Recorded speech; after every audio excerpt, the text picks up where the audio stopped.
Hi, it's Adreset, and today I'll show you how to record a screen and take a screenshot on DOOGEE Tab G6 Max.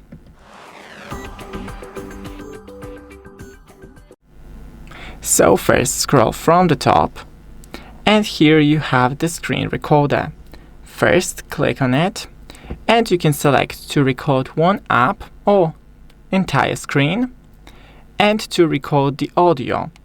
You can change from device audio to microphone or to both, and then just hit next. You can choose the app to record. 3, 2, 1, and it's recording. Just hit right here to stop recording.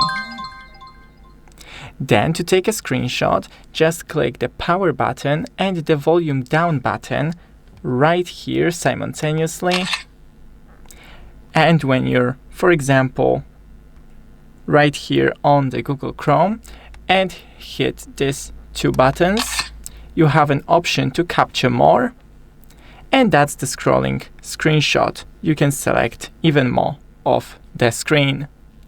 Thanks for watching, don't forget to leave a like, and see you in the next one.